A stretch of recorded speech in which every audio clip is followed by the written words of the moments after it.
Greetings to all in the love and light of the One Infinite Creator. My name is Jonathan Tong, and I'm facilitator for the Seattle Law of One study group. We can be found on the list of study groups on the L&L research page shown on your screen. We can also be found on Facebook. You can use the address that's shown on your screen to get added to our mailing list to get announcements for upcoming events, including Q&As like this, if you would like to join in for a Q&A sometime. We do also meet on Zoom at the time shown on your screen. You don't have to live in Seattle or anywhere near Seattle to join in our Facebook group or to join our Zoom meetings. Anyone who is available and interested at that time is welcome. We do also have a YouTube channel that you can go to find recordings of previous Q&A sessions with Jim and Austin and Trish and Gary from the L&L research team. Otherwise, today we are blessed once again to be joined by Mr. Jim McCarty for some informal conversation about the Law of One and how to live it. How are you doing today, Jim? Doing very well. It's been a great day. I always enjoy doing my Camelot journal entry, so I got that done. And I've been doing a little painting around my house. So I did some painting in my bathroom today on the walls. Nice. And take my speed walk and do my stretches and keep in good shape. So trying to get the mind, body, and spirit all together. You had hip surgery a year or two ago. How's that working? It's feeling good? You got good Wonderful. mobility? Yes, no pain. It was a blessing to get rid of that broken, well, it wasn't a broken hip. It was an osteoarthritis that had gone way past the point of being able to stand the pain. I have heard it's super painful. Yeah, it must be great. Well, I want to thank you for joining us, and I wanted to go straight into questions. And once again, wanted to remind folks who are here on the Zoom call, if you have a question that you'd like to ask Jim, go ahead, put it in the chat window, and we will go in the order of the questions that are there. Otherwise, Jim, it came to my attention a few weeks ago that you do actually have some spoons in your living room, I believe, that are bent. And I believe they involved Mr. Uri Geller. Are those, can you show us those spoons on camera? Do you have them here? And can you tell us what the story is behind them? Spoons and forks. Let's see. Nice. Can you see them okay? Yeah. Can you hold them? Are they tied together? Yeah, they're tied together. Oh, okay. Maybe if you'll hold them back from the camera a little bit so we can see the whole thing. There we go. Oh, interesting. So how long have you had them, and what's the story behind them? Oh, I guess, gosh, Don probably had these and Carla before I even joined them. They knew Uri Geller and Andrija Puharich, who was the one who brought Uri Geller to the United States. So I guess we probably had those since before they knew me. Oh, interesting. Most of them were bent by Uri. Some of them were bent by kids that could do the Geller effect. I think those were the crystal children or the indigo children that Carla talked about now and then, the doubly activated bodies. They already made their graduation in some other third density planet and come here to be of service because they see all of the problems of our world that we have today as a wonderful way to be of service. You know, it's kind of like a call going out. So a lot of kids have been able to do the same thing. Indeed. But yeah, those. Oh, I'm sorry. Go ahead. Well, I was just going to say that Andrija Puharich and Uri spent a good deal of time in Israel before Uri came to the United States. And it was there that Uri's powers, both his metaphysical and his mental, were being exercised, I guess you'd say, by extraterrestrial entities, supposedly.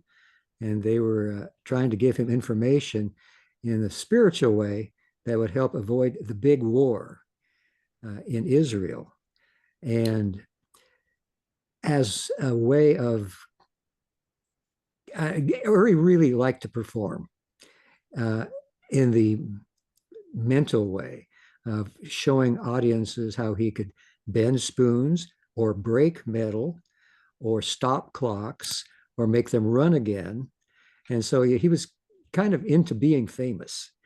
But when Puharich brought him to the United States in 71, I'm not sure exactly, well, I don't know how Puharich and Don met. But I just, I've got 8 copies of this book of Uri. Uri, by the way, Yeah. means light. And Oh. I happened to pick up one of the copies. It was Don's copy, and it's signed by Uri. And it says, to Don and Carla, with great pleasure in our meeting now and in the future that binds us together with high hopes for a successful joint venture, fraternally, Andrija Puharich. And the date on it is June 25th, 1974, Ossining, New York. So I do know that Don and Carla met him for the first time there in Ossining, where he lived. Now, to backtrack a little bit, Don and Carla, the first book they wrote in 1968 was The Crucifixion of Esmeralda Sweetwater. And they had a lot of characters in there turned out to be people that they met in their lives. And Dr. Pablo Padievsky turned out to be Dr. Puharich. So, with that said, when they went up to Ossining to meet Puharich, they saw the house looked exactly like the house from their book. But they told Puharich when they got there, now your house looks exactly like the house we had in the book. But there used to be, when we saw the house, it had a ring of peonies around the driveway, the circle driveway. And Puharich said, oh, I had those cut down 2 years ago. So that was the way they met. And I'm not exactly sure when they met Uri, but one of the most interesting experiences that Uri shared with Don after they finally did meet and they became friends was when Don was flying a small plane from Evansville, Indiana to Louisville, Kentucky. And he was flying in a cloudy situation, so he had to depend on his horizon. In a small plane, the horizon tells you if the wings are level with the ground, because if you don't have that horizon, then you don't know where you are and you could crash. So at one point, the horizon went out and Don had to fly up above the clouds. And the horizon is like a flat tire. It doesn't fix itself.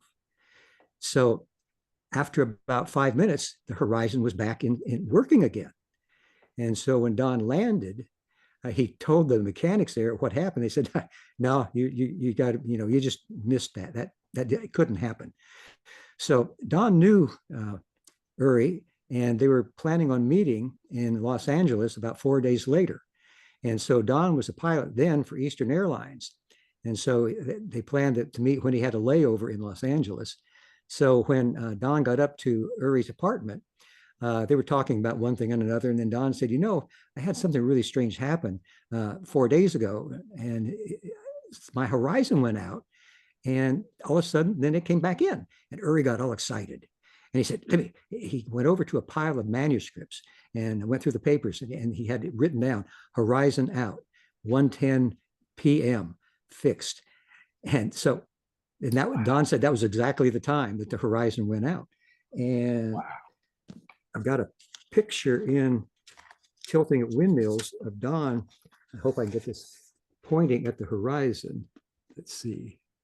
Yeah. Uh-huh. Yeah. Can see it. So yeah. That was from that very incident on that yeah. film? Well, that was after they landed. Wow.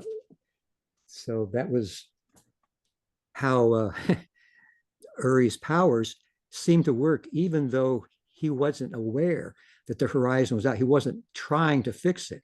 It just, I guess it was something about the connection that Don and Uri had that allowed him to kind of unconsciously, subconsciously tune into the situation and fix it. Wow. That is fascinating. Yeah, thank you so much for the story. I do remember, those of a certain age would remember Mr. Geller and his many appearances on TV, I think, and his many times of bending spoons and other metal objects in a way that seemed to defy logic or explanation. They both, Puharich he didn't have skills like that, but they had things that were very strange that would happen to them. I mean, on these communications with supposed extraterrestrials, both in the United States and in Israel, occasionally something in Puharich's room, a glass or a jar or something would bounce off the wall and by itself.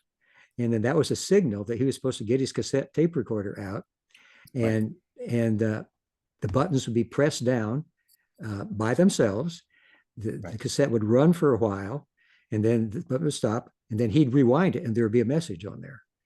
Right. So that was some of the ways that he got communication from supposed extraterrestrials. Right. Spectra was one of the sources, and Huva, I believe, was another. Right. Yeah, and for folks who didn't know, Andrija Puharich was one of two entities mentioned by Ra, Mark Probert being the other, Mhm. as what Ra referred to as semi-undistorted channelings of the Council of Nine, aka the Council of Saturn. And Right. yeah, Mr. Puharich is mentioned several times in various channeling sessions, both by Ra and Quo. And I remember I was reading a session just earlier today, I think, as I was prepping for this session, where Quo had mentioned specifically those recordings on the recording devices. And they actually said that some of the material that had come through were not necessarily from positive sources. So I don't know how much or what to make out of that, but I guess that would explain Ra's semi-undistorted characterization, which I would interpret as meaning mostly distorted. I think Don had some questions too, because at one point he mentioned spectra, and he said that he wanted to know if Ra could confirm his thoughts about spectra, and Ra said they could not do that at that point because it would infringe upon the free will of Andrija Puharich. And so I think Don had some doubts about the communications from spectra as well. But Puharich himself was assessed to be a positive Oh entity. yeah, There wasn't yeah. any doubt about his particular orientation, right? The thing about him that Ra mentioned was he always wanted proof for some situation that so they, whenever he did get communications, they were in symbolic form, Hmm. so that he would have to figure it out himself, and he couldn't get anything proved. Because all begins and ends in mystery, right? Right. Beautiful. Man, I would love to spend another hour talking about this. I do see quite a few questions in the chat window, and I do want to make sure we get to those. So if we have time later in the session, we'd love to come back and revisit this. Otherwise, Diane, I believe you had a question. Would you like to go ahead and unmute your mic and ask? Yes. I was thinking about as the earth is shifting. Okay, we've talked a lot about human beings. What about everybody else? The plants, the vegetables, the minerals. Is everything shifting? Is everything changing? And specifically, is everything getting an upgrade that stays on this earth? And very specifically, I'm wondering about higher second density beings like Bigfoot. Are they getting an upgrade? And that's my question. Well, I believe that every level of experience, the minerals of the first density, the plants and animals of the second density, are also feeling the engulfing of the fourth density vibrations to the planet. But I don't think that they're actually moving forward in any special way other than the way of a natural evolutionary process. Now, as far as Bigfoot goes, if Ra is correct, Bigfoot, most of the Bigfoot entities have come from the planet Maldek that destroyed itself due to nuclear war. And eventually they were able to discover that they had done that, because for a long time they were tied in what Ra called a knot of fear. And so once that they were able to discover that they were conscious and that this has been an experience they'd had, they tried to make retribution by incarnating in the only bodies that were available at that time. And this turns out to be what we would see as Bigfoot. And Ross said that throughout the thousands of years on this planet, most of them have moved into third density bodies like ours, and some have stayed here and are still trying to work out the retribution, try to make amends for what they did to their planet so they don't use nuclear energy in that way on this planet. but most of them have gone on to other third density planets. So does that answer your question? Yes, thank you. Thank you for your question. Indeed. Josh, did you have a question? Oh, I see a couple follow-up questions. Curtis and then Bora. I think I heard you say that they had to learn about nuclear energy. So they needed to learn. Did you use that word, nuclear energy? Right. They need to use it in a peaceful way. That was the reason that nuclear energy was given to this planet, to those entities, scientists who were working on splitting the atom, so that we could have more energy to free ourselves from having to work from daylight to dusk so much. But it was misused. So it was misused also on Maldek. So the Maldek entities have come here to attempt, the ones that have remained on planet Earth, have made an attempt to use it as it was meant to be used and try not to make the same mistake they made on Maldek, which destroyed their planet. Okay. So it was nuclear energy that caused them to destroy their planet. Right. I assumed there was a war. So well, there was wars using nuclear bombs. Yeah. nuclear. Okay. Okay. Cool. Thank you. Thank you. That's a great question. Thank you. Bora, did you have a follow-up question you wanted to ask? Yes, yes, absolutely. Jim, could you clarify again? These beings on Maldek were third density beings, and they caused the nuclear war, and they needed to come back to another planet like Earth to really face the consequences as a second density being. So what I'm understanding also is in parallel to once you mentioned about your cat, who is at the cusp of being a third and second density being, and that third density graduated being chose to be your cat, you and Carla's cat. Am I clear now? The third density beings at their early stage or due to some consequences may have to go shift back to the second density? Is that what I'm understanding correctly? Not quite. The Maldek entities have always been, since they were in third density on Maldek, third density beings, but they had to take second density bodies. There were not enough bodies to accommodate the 200 billion Maldek entities that had to transfer to planet Earth and to try again to use nuclear energy in a peaceful way. Interesting. Thank you for the answer. Thank you for your question. Great questions indeed. Josh, did you have a question you wanted to ask? And then Shelley after that? Yes, thank you. Thank you, Jonathan, and thank you, Jim, as always, for putting this on. I had a conversation with Marcella and Suen. We're reassessing the thoughts on karma. So we have two questions for you, Jim. The first one goes, if person A acted out of free will and without malice unintentionally cause harm to person B, does it incur karma to both of them? Can the incident happen on its own, or it has to be a result of karma from person B's past, the one getting harmed?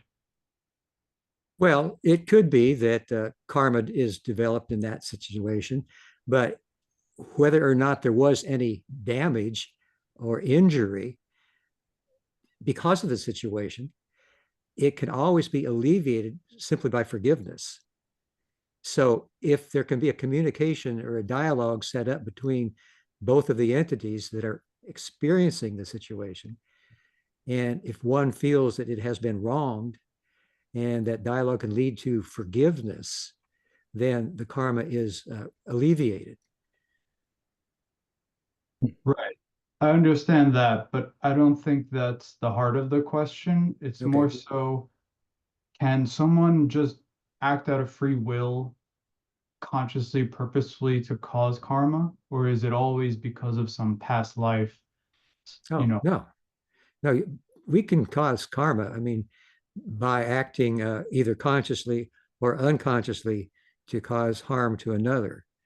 And that is something that we all work with, and using catalyst as we move through our life patterns on the planet. Sometimes this is pre-incarnatively chosen. Sometimes that happens within the incarnation without it being chosen. It's just something that we work with. And so that is basically the food for growth, is this kind of using catalyst well or poorly to grow. And karma can develop in that process, and it can be alleviated by forgiveness, but it's just the way we grow. I mean, it's grist for the mill, as Baba Ram Dass said. Indeed. Raquel, did you have a follow-up question? Yes. Hi, everyone. Hi, Jim. Thanks for joining us Hi. as usual. It's always lovely to see you. Yeah, my question kind of ties in with what Josh was saying. So, as we know, Jesus killed a childhood friend when he was younger, and as Ross stated, the one known as Jesus was able to clear his karma before leaving this incarnation. Well, his incarnation. Do you think this was over time, or was it like right away, or was it atonement that he did? Because like we know he went away and like I had like a long journey where he was studying with different, spiritual teachers and learning himself. So was it an immediate thing that he cleared that karma, or do you think it was over a period of time that he worked through that karma and was able to not have to reincarnate here again because of the karma he incurred by doing what he did as a child? Well, according to Ra, it was at the very last moment Wow. before he took his last breath. He said, "Father, forgive them, for they know not what they do," which was the situation he was in when he was a child. Wow. So it really took that amount of time. Right. So, because I'm trying to understand how I clear karma with somebody I feel I've incurred karma with. And if it, I forgive, but it feels like I have to continuously forgive that situation and keep working through that feeling of forgiveness and releasing. So I just wanted to know if I guess it's not an immediate thing. It's something that you kind of keep working on to clear certain karma between you and another entity. I think that's true. I mean, if that's what you feel, Mhm. that the original time of your forgiveness of another does not feel like it's done, that there's more forgiveness necessary, then that's the process you're going through at that time. Now, in another time, in another situation, you might forgive, and it's a kind of what you might say a one and done. Some things are easier to forgive than others. Some catalysts are more difficult to deal with than others. So it's something that's unique for every person, and all of us together. No, Do you that makes think, oh, do you think it would be fair to say, Jim, that a fair bit of clearing up karma involves some form of making amends or paying restitution? I'm thinking that if he took that child's life, then it might have been, as I think you might have been suggesting, the act of his sacrificing his own life in return. That might have been key to that. It could be. I mean, I don't know. I think that this is a unique situation for everybody. For I sure. mean, and it's something that each of us deals with in some way at various times in our life patterns. The process of growth is a painful process usually, because it causes you to expand what you were, to go beyond those boundaries, to give up part of yourself, and to become a new self. And when you're finally the new self, then you can feel and experience the blessing of it. But getting there is often painful. That's the third density illusion. We live here without the clear understanding of what's happening. All we can do is to try our very best to open our hearts in unconditional love, and that isn't easy all the time. It's hard to love certain people, but they're all the creator, and if we have a relationship with them and the problem comes up, then we have to deal with it And I think the further we go along the path, the more that we see that. But it's always something that is painful. For sure. Thank you. Claudel, did you have a follow-up question? Yes. Hi, everyone. And thank you, Jim, for being with us. Yeah, the follow-up question is, it seems to me then that the alleviation of karma doesn't necessarily need to happen with the entity that was quote unquote faulted in, because in the case of Jesus, I would have expected that the karma would have been solved by some communication with the family or something like that. But he's had the life that he's had, and it's only at the last minute that was cleared. So it may be a lot of question into one, but it seems to me that the karma doesn't need to be completely gone away for graduation to happen. And to absolve himself for that karma, it didn't need to involve the party that was pained. As in, I can do something to Jonathan, but if I forgive in another situation, I can get myself clear of that karma. Is that a fair understanding? I believe that's basically correct.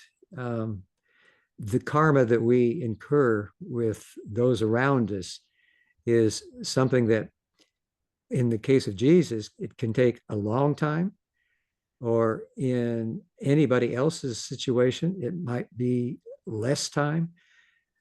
I think well, he was a child, and he probably did not know exactly what had occurred. He realized there was a great power within him, but he did not realize that it had the power to destroy the life of another. So I think that was part of Jesus's journey, was to discover how to use this power in a loving way. And that probably was something that empowered his seeking in those lost years between 13 and 25, that he apparently went to other countries and learned spiritual processes and lessons, and trying to figure out how to use that power.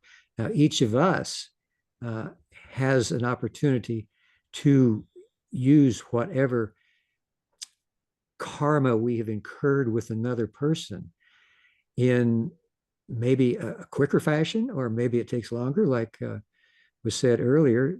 The person that had the difficult problem of forgiving and forgiving and forgiving. So it's just a path that it varies for each person. Indeed. Thank you so much. Great question, Josh. Thank you for starting this fruitful conversation. Shelley, I noticed you had more than a couple questions in the chat window, I think. Do you have one that you would like to lead off with, and perhaps be able to come back to other ones after we finish the list for others? Are you there, Shelley? Did you have a question you wanted to ask? Did I unmute myself? Hello? Yeah. Did you have Okay, great. Thank you. one of your questions you wanted to ask to start with? Sure. The first one, I was trying to, this is new to me, but I'm trying to help maybe teach my boys different things. We come from, my partner and I come from different backgrounds. Like, I was raised Catholic and he was raised Hindu, so we have like lots of different ideas.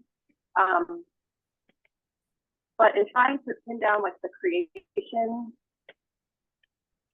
story that happened in Ra, I was confused by the logos and the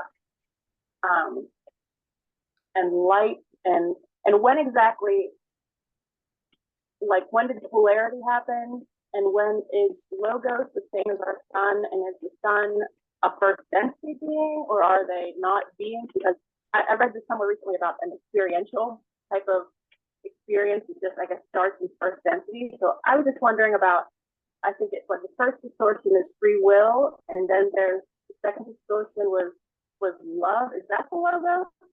And then the logos made light. And so do other universes have light?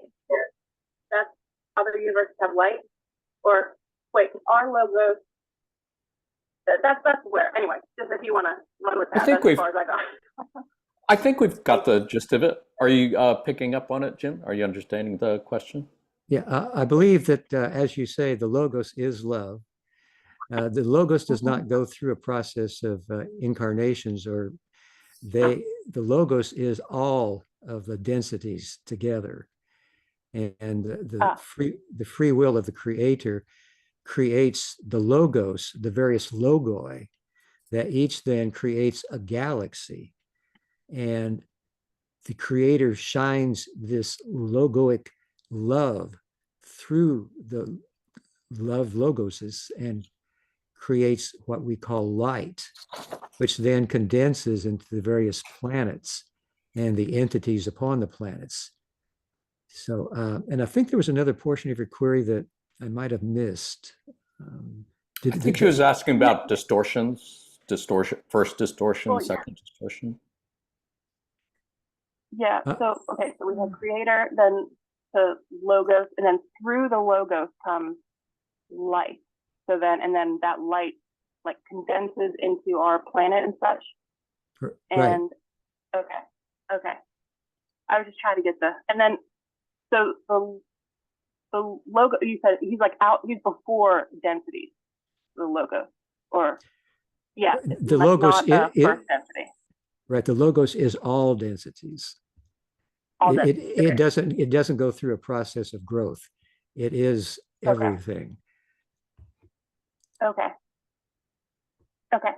Thank you very much. Thank you. Those are great questions, Shelley. Much appreciate your asking. And I'm sorry, I think perhaps the phone connection is just a little bit distorted, shall we say. I'm sure it's on my end. Sorry. No, it's fine. Thank you. Really appreciate the questions. Would love to hear more of your questions if we have time. We have a surprisingly large number of questions this time around, which is really wonderful. So I'm trying to make sure that everyone has a chance to ask their questions. So I'm going to invite Raquel to ask her question next, followed by Christian and then Daniel. I kind of really asked it in the karma question, so I don't want to take up too much more time. Somebody else can jump in there. Are you sure? I mean, I do have a transient question, but throw that one up. Okay, Jim, I was watching that the new Bob Marley movie's coming out, and I know you love Bob. And this is a transient one, but it's fun. I just wanted to know, do you think that he was a wanderer? Because so many people resonate with his information as soon as they start to kind of awaken and realize certain things. And in one of the lines in the movie, he says that my life is not mine, it is for the people. So that's like the purest service to others sentence that you can say. It's like, I'm not living for me, I'm living for for everybody else. So I just wanted to get your quick, fun answer on that one. Yes. Who are you, Bob? I really do think that Bob Marley was very likely a wanderer. The beauty of his songs and just the inspiration that he gave to everybody who listened to it and danced to it like I like to dance to it. Yep. I just thought that would be a fun question for you, because I know I felt that way, and I just wanted you to say it, and you confirmed it. So I think everybody kind of feels that way who knows his music and his inspiration like that. Alrighty, more to important questions now. Thanks. Oh, that was a great question, Raquel. I'm glad that you did ask. I don't consider that transient at all. So much of Bob Marley's life and about Rastafarianism in general is very much about oneness. Okay, good. Yeah, I felt that. So thank you. Yeah. Christian, did you have a question you wanted to ask? Sure. Hey, Jim. I remember in the past there being mention of a concept called the time lateral. This sort of timeline shift out of the main timeline that essentially keeps the third density going so the harvest can be more bountiful. I was wondering if you could possibly expand further on the time lateral that was mentioned, if any further mention's been made. I think the last was like 2007, if I'm correct, but I'll let you take over there. Well, the time lateral has always been kind of a puzzle to me. I don't think there's been any more mention of it since then, but as I remember, the time lateral was a way of extending the time period of the third density so that the people on the planet would have more of an opportunity to polarize their consciousness in a positive sense, because they were negative entities that were attempting to capitalize on the lack of positive polarization and wanted to have the planet become a negatively oriented planet. And so the time lateral is trying to give people more time to make the positive choices. And I don't know if there was a limit to the time lateral, if the time lateral is still going on, because like I said, we haven't gotten any more information of it. Nobody's asking any more questions, so maybe we'll try asking a question our next chance we get. Any follow-ups on that, Christian? Yeah, just paraphrasing from what I recall, I think the case is that it's still ongoing and that it's being upheld by groups such as yours and any other wanderer group trying to bring love light and hold it, that bridge, I think they mentioned, so that the harvest would get increased. That's just what I want to add in there on top of that. And I look forward to any further questions made with it. Okay, thank you for the question. It's a fascinating topic to me as well. I appreciate your asking about it. I would love to hear an update on that from our friends in the Confederation. Raquel, did you have a follow-up question? More of a statement. I feel like that's what a lot of our groups do, particularly sending love, energy, light to the grid and kind of like building that connection for the earth. And so I feel like we do that a lot in our groups, sending a lot of connecting into the grid, if that's kind of the bridge that, it's a bridge of light, I would assume. So I think you're right. I think that all groups that study any kind of spiritual information that they're willing to share in a positive sense with friends around them, and maybe in visualizations and meditations around the world, can put that energy of love and light into what you call the grid and help the various people in the parts of the planet that are having wars and desolation, destruction, to be able to survive and to find an inspiration and to keep trying, because it's third density is difficult enough without the wars that are going on now. Indeed. Claudel, did you have a follow-up? No, it's another topic. So if you want to move, I can hold my question for next time. Yeah, if you don't mind, go ahead, put your question in the chat window. I've got Daniel, Linda, Andy, Ben, Wes, and Adam on my list. And if I missed anyone, I do apologize. Please make sure you let me know. Put it again in the chat window, because good news is there's a lot of questions and a lot of great stuff in the chat window. So really much appreciate it. Always makes for a better session. Daniel, did you want to go ahead and ask your question? Or yes, I think you had at least one question. One question. And Jim, if you don't mind, this is a personal question, but you can also have it be applying to like the collective of LL research. So the law of one material, raw, and everybody else, quo, and all that, tends to deal with more foundational concepts rather than a bunch of detailed data about life. And you've had a lot of years with these kind of foundational perspectives brought to you. I'm wondering if you can recall a relationship with an understanding that's come from the law of one material that you gained that kind of worked well through time, and then through whatever growth process or new material or whatever, you went, oh, wow, this really changes my previous understanding. So it's not like a tweak of growth of that concept, but it's like a, wow, I've got to kind of really work with this now for the next step for myself. Do you get my question? Yes, but I don't know if I can give you one answer for it. There have been so many concepts that I've worked with through the years that have become important to me.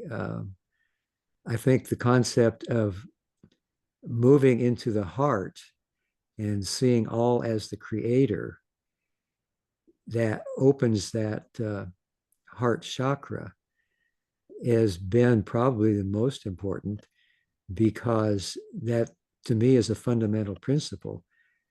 And at one point, I was able to do that by asking that Jesus come into my heart, because Carla had always been a disciple of Jesus.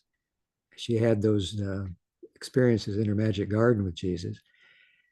And after she passed into larger life back in 2015 on April 1st, I was meditating here in my living room just before our homecoming gathering was going to start.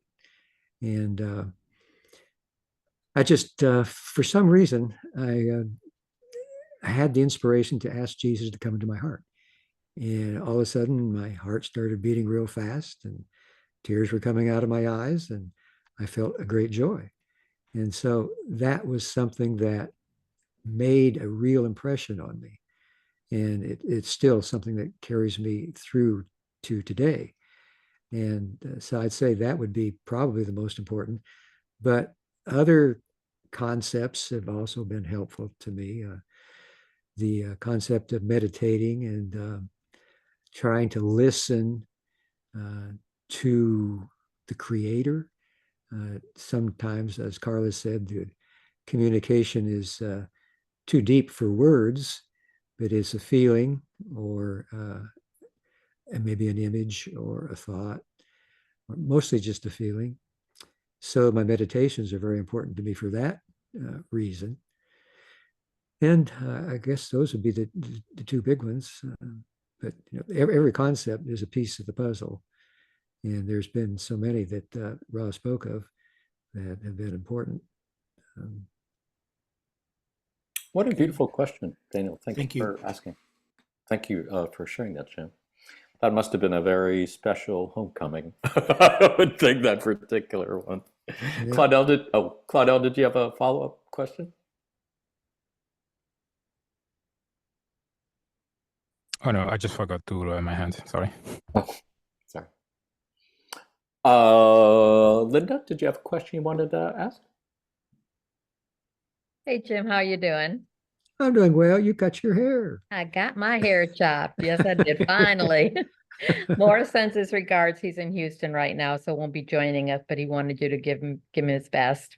Well, I have a question about when a person who is a wanderer is harvested. As we walk the steps of light and we pass out of the third density and go to whatever density we hopefully go to, do we immediately go back to our home base, so to speak, or do we hang around in the ethers for a while? It sounds like Carla is still staying in these planes so that she can kind of pop in and out and assist, everyone here. mhm. Or does she have to wait until all the people that she came down with pass on, since they're a social memory complex, and then all go back together?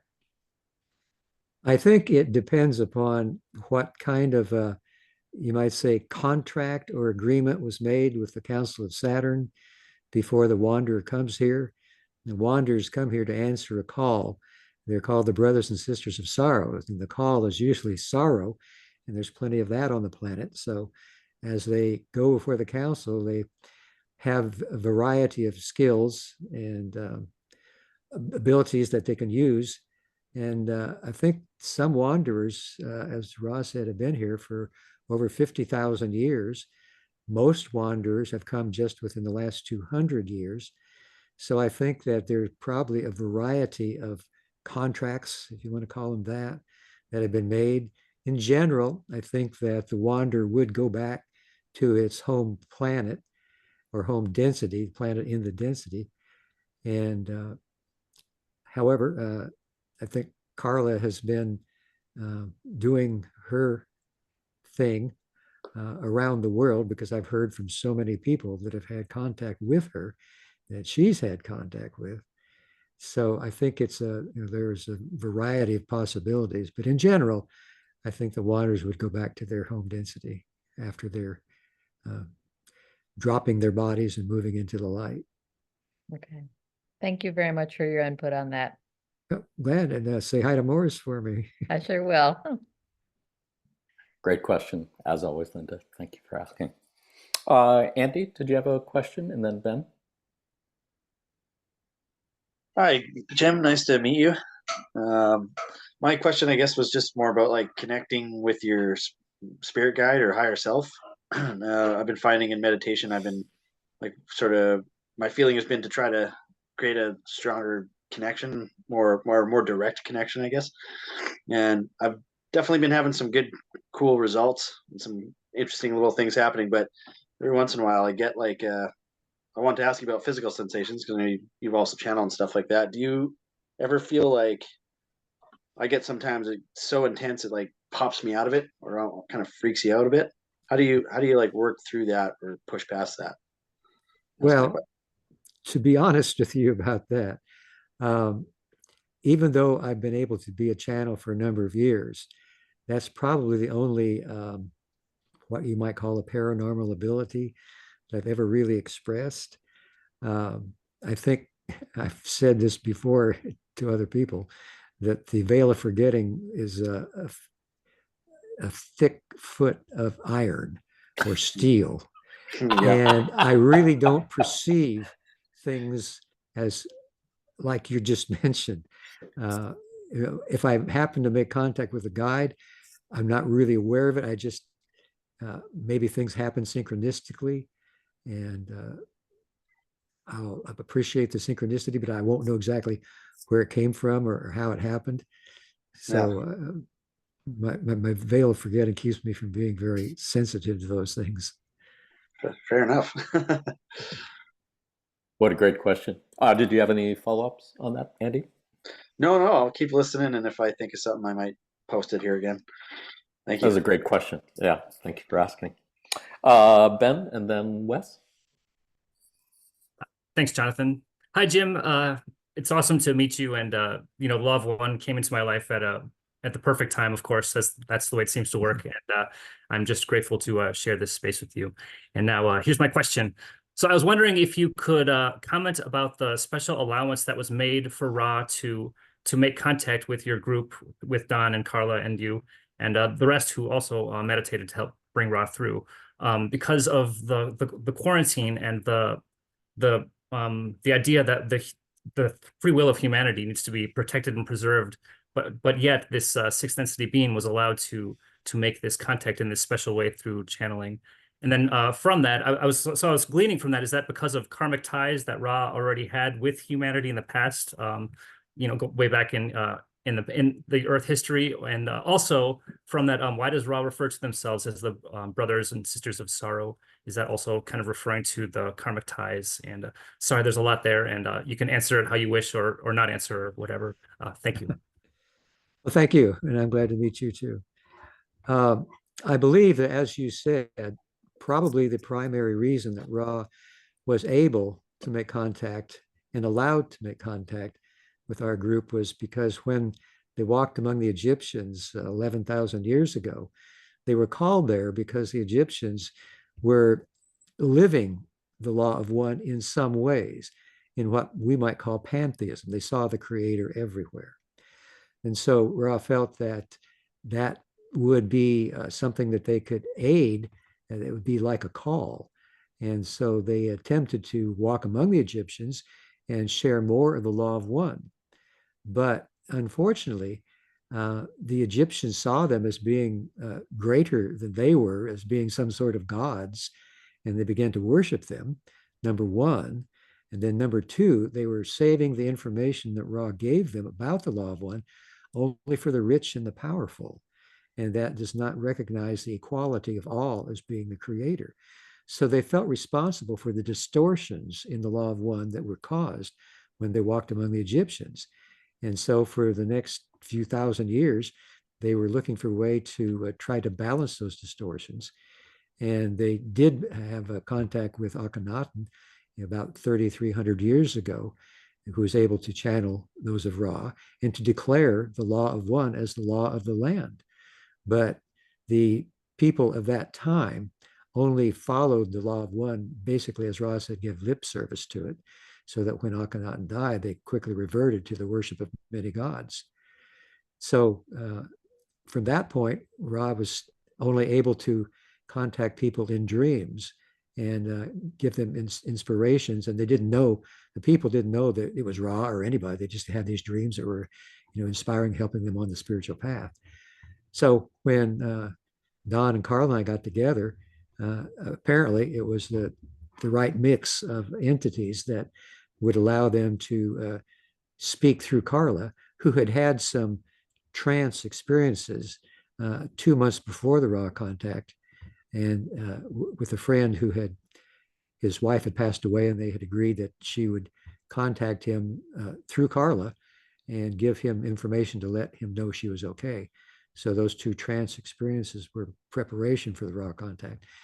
So then all of that kind of added up to the chance to speak through Carla in our group and share more of the information that could help balance the distortions that they felt responsible for, even though they didn't think that this was something that could be easily done. It probably would not be done, but what was necessary was to attempt to do it. And was there another part of your question? I think there was. You basically implied the answer. It was just about why they refer to themselves as the brothers and sisters of sorrow, which I think you kind of see if you look at the situation. And what a fantastic story this is. Like, this needs to be a movie. Like, it's with it's alien contact and these higher beings and human ego taking over. It's a great story, and hopefully one day more people will know about it. So thanks. Well, thank you for your question. Thanks so much.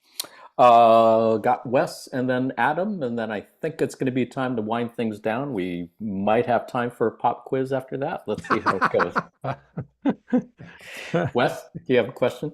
Yeah, I want to begin by just honoring you, Jim, for being so humble about the pivotal role that your presence played in the Ra channeling. For reasons that I do not understand, you were an essential element of that triad, that group of people.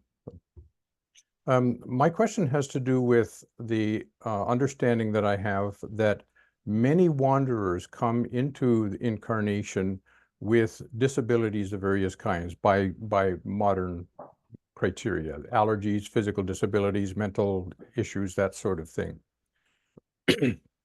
And I'd like to hear your comments on them, particularly with regard to whether or not those are pre-incarnatively chosen, whether or not they can be alleviated, and this might have been the first question, whether the reason that those disabilities, I hate that word, special conditions, were chosen in order to give the entity the opportunity to focus on something other than being a success, in very heavy quote marks, in this third density world.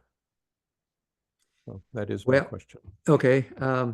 I think wanderers do have a lot of problems physically and mentally, and sometimes spiritually, because the vibrations of their home density are much higher than the vibrations of Earth.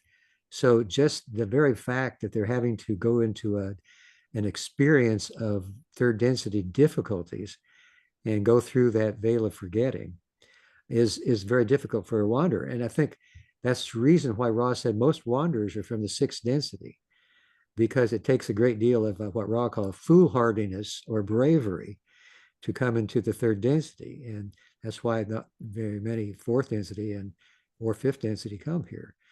So I think also, though, just as you mentioned, that wanderers can also use the difficulties that they have as a means of growth, just like any other third density being could do. As I was saying earlier, growth is a process of change, and change is painful. And so that type of growth and change gives them an opportunity to also polarize their consciousness more positively and add to the lightening of the planetary vibrations, not just by their presence, which is also true, but by the activities and the way they travel their spiritual journey. Ross said that basically wanderers become a third density being, although they do have some more of the spiritual qualities that are available to them. But basically, they have the same path to follow as any other third density being. So I think it varies between wanderers. Healing for the wanderers sometimes is something that is able to be accomplished when they use their spiritual ability to go deeper within themselves and to see that they are the creator, as is everyone else. And that spiritual quality then gives them a little edge if they're able to pursue that feeling of being the creator as well. And it also helps them be of more service to others while they're here. And they can polarize their consciousness much more effectively in the third density, because even in the higher density, that's still the process is going on to polarize the consciousness as a tool for moving back into unity with the creator. Raquel, did you have a follow-up question? Yeah, just quickly, do you think it's possible for a wanderer to not make graduation or harvest? Could they incur too much karma, do something really pedaling backwards, I guess? Is it possible that a wanderer wouldn't be able to graduate and move back to their home density? Yes, Ross said that if a wanderer treated another entity in a negative fashion over a period of time, or other entities over a period of time, if that was their way of behaving or living their life path, that they could indeed have to repeat third density and go back, you might say, as remedial class and learn to polarize positively again. Wow, thank you. Foolhardy indeed. Foolhardy for sure. Wes, did you have any follow-ups on your question? I do not. Thank you very much. It's a beautiful question. Thank you for asking. Adam, I believe you have the last question. Would you like to unmute your mic and ask? Thank you, Jim, for being here. It's nice to meet you. I totally understand if you're not super familiar with this, but I was asking, I've heard this term, the exercise of fire, throughout reading the Law of One series, and I see that Ra recommended that to Carla, and I'm sure he described it to you guys. I was wondering if you could expand upon that, if that's a certain practical practice we can use, if it involves visualizations, if you have anything to say about the exercise of fire. Well, the exercise of fire was one of the exercises that Ra gave us as part of a healing practice that we were undertaking in the beginning of the Ra contact. And basically, the exercise of fire was to sit with your legs crossed, your left hand pointing up, receiving the love light or the prana of the creator, your right hand pointing down, and then, or probably pointing more up in like this, and then shooting that energy that's coming in through the left hand, through the right hand, to the person that you're attempting to aid in the healing process. So you aren't actually the healer. You're taking the energy of the creator that is the healer and does the healing and moving it through your body, the left hand through the body, out the right hand. And then that is a process of the healing that moves through you to the one to be healed. Any Thank you follow-ups? for that. I'm just curious if you guys have used that as a practice on yourselves, or continue to use that, or just did that in the beginning of the Ra contact. Well, it was a practice that we were all working on for most of the Ra contact, but it was something that took a good deal of time. And as the time went on in the Ra contact, we were having more difficulties getting Don and Carla both in good enough shape to have sessions. And so that was where most of the focus of our energy went. And the practice of healing kind of had to fall by the wayside, so that we never really became healers. Thank you. Thank you for your question. Great questions, Adam. Thank you for asking. And great questions from everybody. Really loved all the questions that have been asked. You've made this a wonderful session. Jim, we are a little bit over our normal hour's time. You okay with doing a pop quiz, or do you want to save that for next time? Oh no, give me a pop quiz. But make it a Pepsi, okay? A Pepsi. You got it. I have to admit, I'm really here mainly for the pop quizzes now. The questions and answers are really just the lead up to it. For everyone who's not familiar, pop quizzes are something we've been doing for a little while now, just to add a little bit of extra fun and levity to what are otherwise fairly serious and heavy questions and answers. So Jim, yes, this time, as you well know, one of the first things that Ross said in their very first contact was, you are part of a thought. You are dancing in a ballroom in which there is no material. You are dancing thoughts. And we all know that dancing is something that's very, very near and dear to your heart. But how much do you know about the history of dance on this planet? Let us find out. Are you ready for your first question? I'm ready. All right. First question. In 1518, a surprisingly large number of people did what while dancing? Was it A, died, B, saw the Virgin Mary, or C, channeled extraterrestrial entities? C. C is a good guess. But the correct answer, in fact, is A. I was afraid that was it, but I didn't want to say it. I really only learned about this a few weeks ago as I was preparing this little what did they quiz. die of, by the way? Exhaustion?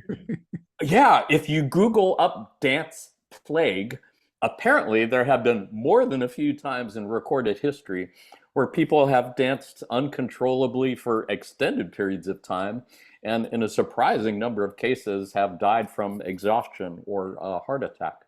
The most well-documented of these happened in 1518 in Strasbourg, which is now part of France, and back then was part of the Holy Roman Empire. It lasted about 3 months, and it's estimated that almost 400 people were afflicted by this, many of whom died in the process. And similar events have taken place elsewhere, including in Germany and Switzerland, and nobody has really come up with a real convincing explanation of why, but apparently it has happened. So I'm really more curious about your own love of dancing. Can you share with us, can you talk a little bit with us just about your love of dancing? How did that come about? I've loved to dance since I was a kid. And Carl and I love to dance together. And I still dance before I go to bed each night. I have a couple of dances. The style of dance I have is what I call improvisational. I don't do a certain step and stick to it. I like to do fast dances. I like to do slow dances. Right now, probably my favorite one is from Boston, More Than a Feeling. I like slow dances by Yusuf Islam, If I Laugh. I just love to dance. I mean, sometimes I don't even know what my next step's going to be. It surprises me. And it's so much fun just to dance and to move around and use my body and maybe let my body take over. That is so beautiful. So you just move with the music as you feel moved. Yeah. And it's often different. You're not repeating the same moves over and over necessarily. No, I don't usually repeat the same moves. It's just something I kind of let my body go. And sometimes my mind gets in there and says, "Oh, let's do this." Okay, we'll do that. What a beautiful thing. And that's in the evening, huh? Yep. Right. Probably about an hour before I go to bed, I dance. It helps me stay awake for my last meditation. Oh. But that's not why I dance. I dance because I love it, but it just happens to help me stay awake. Well, I use the LNL search engine to search for the word dance. And I mean, our friends in the Confederation have used that word more than 300 times. Oh, yeah. Well, Ra uses it too. Any idea what dance means to our friends in the Confederation? What is their lesson to share with us about dance and life? It's the movement of the spiritual path, I believe. You know, we're dancing through the difficulties of third density, and we're dancing back into unity with the one creator. And every step we take is another step along the path of the spiritual evolution. What a beautiful way to live, indeed. Are you ready for your next question? Oh, yeah. All right. B. Get ready. Wait a minute. Okay. So what top 5 greatest of all time rap artist was also an accomplished ballet dancer? Was it A, Tupac Shakur, B, Kendrick Lamar, or C, Jay-Z? Jay-Z. Good guess, but not quite. Correct answer was A, Tupac Shakur. I'm not doing very well tonight. Oh, wow. I knew this one was going to be a curveball for you. You've been batting 4.5 out of 9 so far, I believe. You've been batting 500. I'm just trying to even up the score a little bit. That'd be good in baseball. Yeah, well, not that we're keeping score or anything, but yeah. And even though Mr. Shakur died in 1996, he is still consistently ranked as one of the top 5 greatest rap artists of all time. He attended the Baltimore School of Arts as a youth, where he studied theater, classic literature, and jazz. He studied ballet for 3 years, and he was cast in a number of productions, including the Nutcracker, where he played the that's mouse. amazing. Yeah. Am I guessing correctly? You don't listen to rap music or hip hop? I haven't. No, I haven't. It's been a while since I used to listen a little bit, but I don't anymore. Different vibe for sure. What's the most recent music you listen to? Have you listened to music like in the last few years, 10 years, 20 years? Well, I think you have a special affinity for, I don't know, 60s, 70s music, maybe? Yeah. I listen to a lot of the music that we use for tuning songs. I like a lot of music by Lacey J. Dalton. And like I mentioned earlier, and I think maybe our last Zoom meet, the Allman Brothers Band, and let's see, Leonard Skinner. And then I've always liked the Beatles and the Stones. And I guess that's, those are the primary groups. But, Bob Marley, I like Bob Marley. Well, there's a reason why they call it classic rock, for sure. Indeed. I'll send you some hip hop, so maybe some stuff. Okay, yeah, I'll give it a try. I like, classical music. I don't dance to it, but when I've heard it, I'm usually someplace else where I wouldn't be dancing, and I thought, well, I'd kind of like to dance to that sometime. Yeah, well, you'll have to send me some classical music. That is a genre I am not up on. Are you ready for your last question? Okay. All right, one more. Let's see how you do on this one. According to the Guinness Book of World Records, the longest conga line in history was made up of how many people? Was it A, B, or C? I'm too lazy to read the numbers out. Those are all incredible numbers. I'm going to go with C. I wish. The correct answer is A again. 0 for 3. 0 for 3. That's okay. You struck me out. Yes. Well, you know what they say about good pitching and good hitting. I'm on a roll today. Yeah, 119,986 people gathered in Miami, Florida in March 1988 for an event called the Miami Super Conga. I want to know who counted them. Yeah, I don't know. Some poor schlub on the Guinness Book of World Records, apparently. Because the record still holds, as far as I can tell. And that's a long. They may not break that one for a while. No. But of course, as you and I know, you don't need 100,000 people for a great dance experience. I would love to hear you share a little bit more about your dance with Carla. It sounds like a beautiful thing. Was that something that started early in the raw contact, or later, or before, or? I think it was after the raw contact. It was while we were here in this house. She belonged to a service sorority, and they met once a month to just, well, the once a month was to go someplace and to eat and to dance.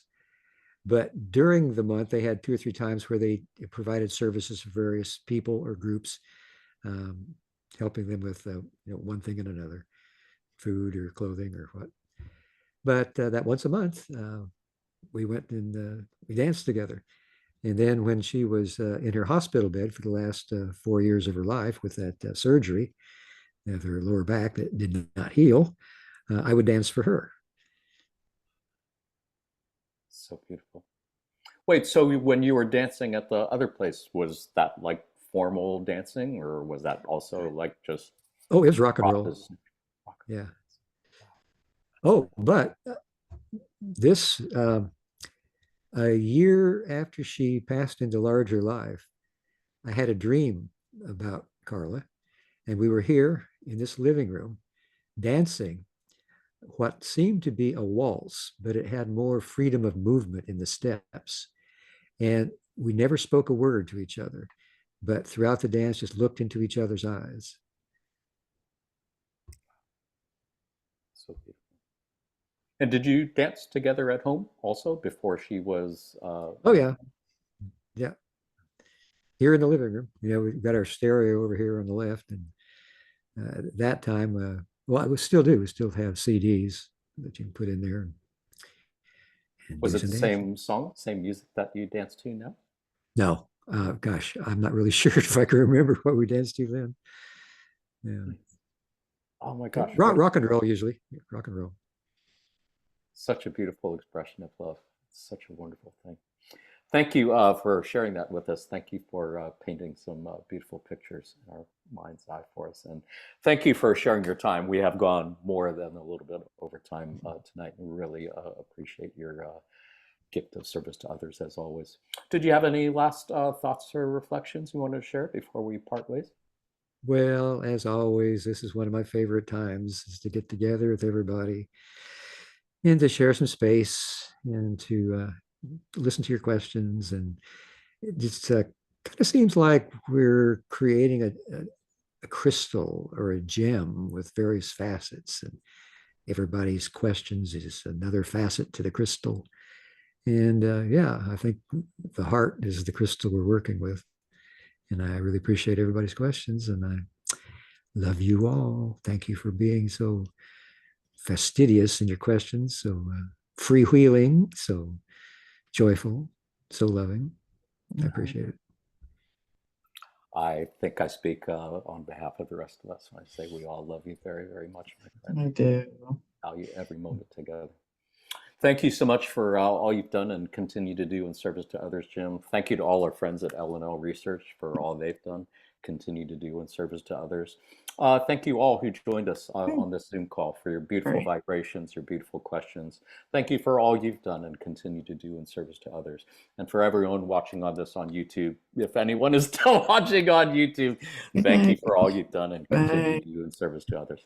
Until next time, in the love and light of the one infinite creator, Adonai. Namaste. Love you all.